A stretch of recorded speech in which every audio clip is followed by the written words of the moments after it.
Here's why needing validation is a massive weakness in your business and your relationships and will hold you back. So, if you're someone who needs external validation, you're likely someone who also won't do the things necessary that may be uncomfortable or that may receive negativity or disapproval from other people, regardless if it's the right thing for you, your business, or the relationship.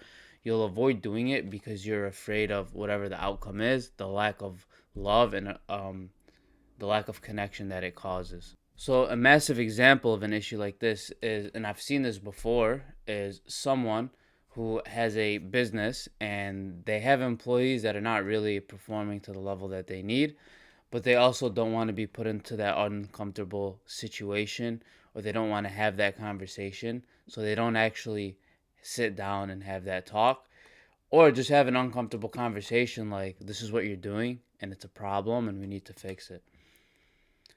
Likewise, this would also reflect in just regular platonic or romantic relationships where you're too afraid to set a boundary because you're afraid of like being called bad or like feeling guilty like you've done something wrong just for calling somebody out. When actually it's quite the opposite. Setting boundaries, people respect you more and you're also drawing a line of like what's acceptable and not acceptable so they understand, where the line is.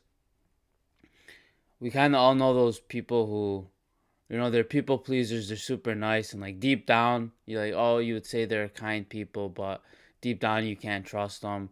They're not somebody that you're gonna hit up for like advice. So it's very important to be, real and just, put your foot down when necessary or have those tough conversations.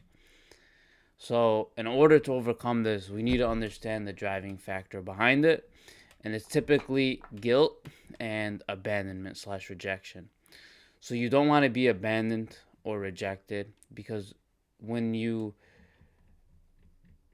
when you put yourself in a situation in where you're like essentially setting a boundary or like cutting somebody off, like saying like this is not a good fit for you, you feel like you're losing love and you feel like you're losing that person, and deep down you may have a abandonment wound. And that's not to say that you're going to enjoy doing this or you don't like the person, and even though you need to cut them off because they're not good for you, it's not going to hurt or whatever, but you're still willing to do it, just because you know it's the right thing, as opposed to not doing it because your emotions overtake you.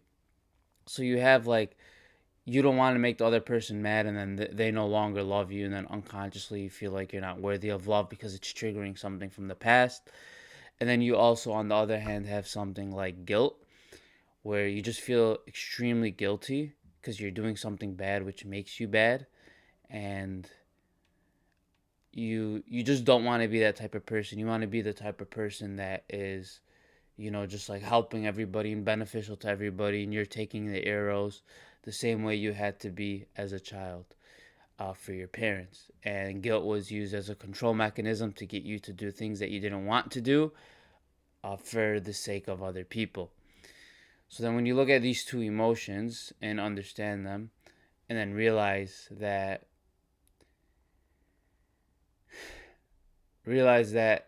there's nothing wrong with having your goals and pushing it forward.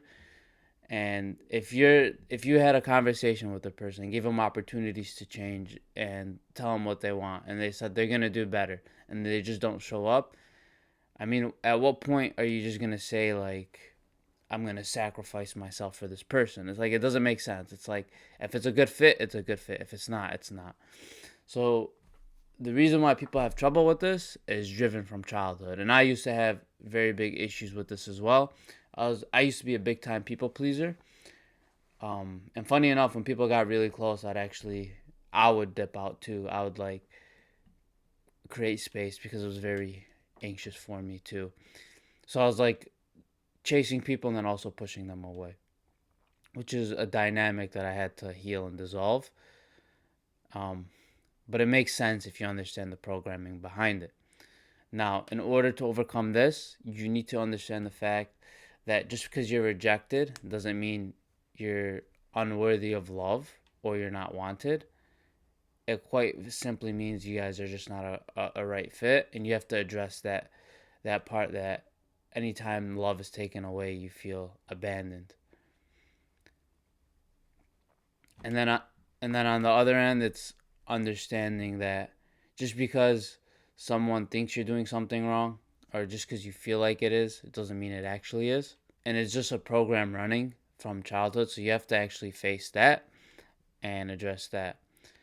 I do have a course in the description. I'm gonna put it in there. I have a bunch of free videos there that talks about this type of stuff. So if that's something you're interested in, I give a bunch of free value. Most people that go through it say it's incredible. So if that's something you're interested in, I'll leave that in the description. And yeah, I will see you guys in the next video. Peace.